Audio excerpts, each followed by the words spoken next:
Le DLA, dispositif local d'accompagnement, permet aux structures de l'ESS Économie sociale et solidaire de bénéficier de conseils personnalisés, d'apports méthodologiques adaptés. Il vise à consolider les activités et les emplois. Il s'agit d'un service gratuit et sur mesure. Et dans le Gard, le dispositif est coordonné par l'ACEGA, qui est un point d'appui aux associations gardoises depuis plus de 25 ans.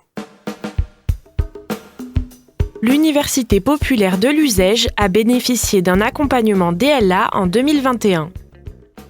Son président Alain Bozona est là pour nous parler tout simplement de cette structure et du suivi du DLA, du dispositif local d'accompagnement.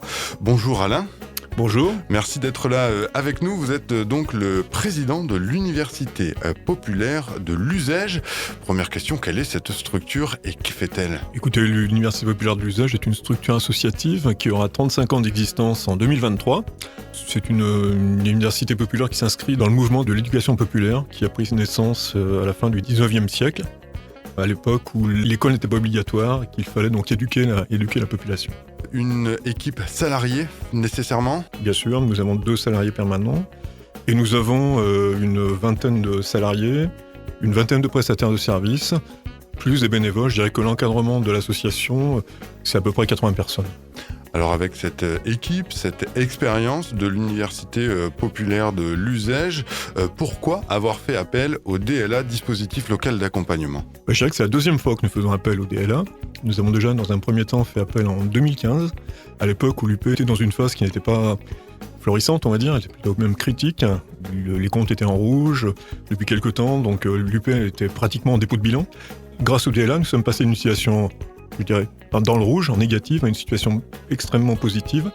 À l'époque, nous avions bénéficié de l'apport d'un consultant qui était plutôt branché, entre guillemets, finance. Voilà, donc ça nous a permis de redresser la barre. Et du coup, le 2e DLA, qu'a-t-il permis ? Alors le 2e DLA, il a été décidé par le conseil d'administration en 2021. Il a été décidé parce qu'en fait, nous avons subi, comme beaucoup d'associations, la crise Covid, avec une perte importante d'adhérents, de l'ordre de 30%. Donc il fallait relancer la mécanique, comme on dit, pour pouvoir redynamiser l'association, faire revenir les personnes. Et dès 2022, nous avons bénéficié justement de ce DLA, mais qui avait un accent qui est un peu plus orienté communication, plus orienté finance aussi, mais enfin adhésion, famille. Voilà, on a remis en cause quelques points du programme pour essayer de redynamiser, faire revenir les gens en fait. Très concrètement, comment l'accompagnement s'est-il déroulé ? Qui avez-vous rencontré au sein de l'ACEGA ou quels ont été les accompagnants et sur quelle période, sur quelle fréquence de rencontres ? Alors bien entendu, nous avons déjà déposé un dossier avec l'aide de Sarah Bessier, qui nous a fortement aidé, je la remercie encore. Elle nous a beaucoup aidé pour la réalisation du dossier. Une fois que le dossier a été présenté, a été validé par les instances financières, je pense, de ce DLA.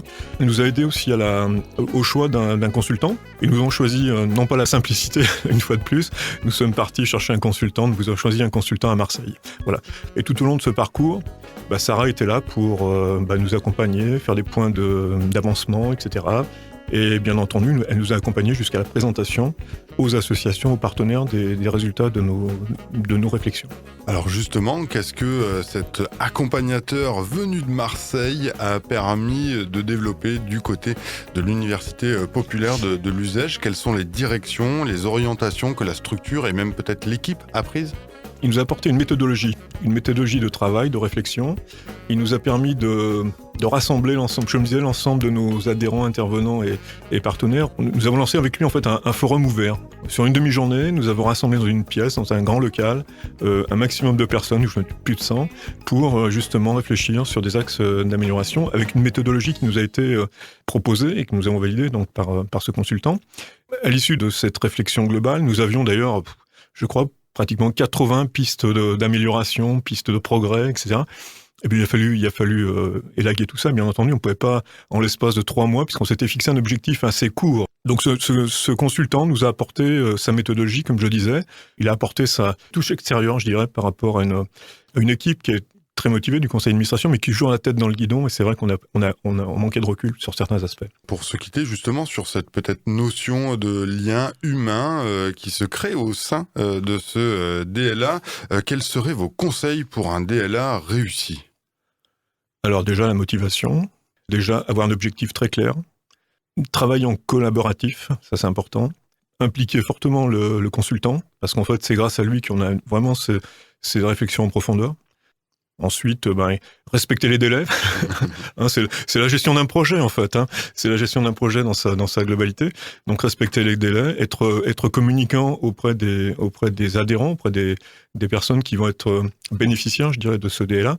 Et puis surtout, un point important, c'est impliquer nos partenaires. Parce qu'en fait, l'UP, c'est une association qui vit grâce à ses fonds propres, mais qui a aussi quelques partenaires financiers. Très peu, malheureusement. Un petit message au passage. Mais en fait, c'est aussi les impliquer pour leur faire voir que l'association est dynamique et qu'en fait, on peut avoir des coups de mou de temps en temps, mais donc avec de la bonne volonté, avec un délai réussi, on peut repartir de l'avant et j'espère que la programmation de l'année prochaine, elle sera réussie et que cette réussite sera en partie une réussite grâce au DELA. Alain Bozona, merci beaucoup. On retrouve toutes les activités justement et peut-être le suivi de ces objectifs, de cet accompagnement, les suites du DLA du côté du site internet de l'Université populaire de l'Uzège, le www.up-usège.com. Pour tout savoir de l'ACEGA, c'est le www.acega.org, ACEG2A. Et puis, merci encore Alain. Merci à vous de m'avoir accueilli. On rappelle que le DLA du Gard reçoit le soutien financier de l'Europe, de l'État, la Banque des Territoires, le département du Gard, la CAF, Nîmes Métropole et Agles Agglomération.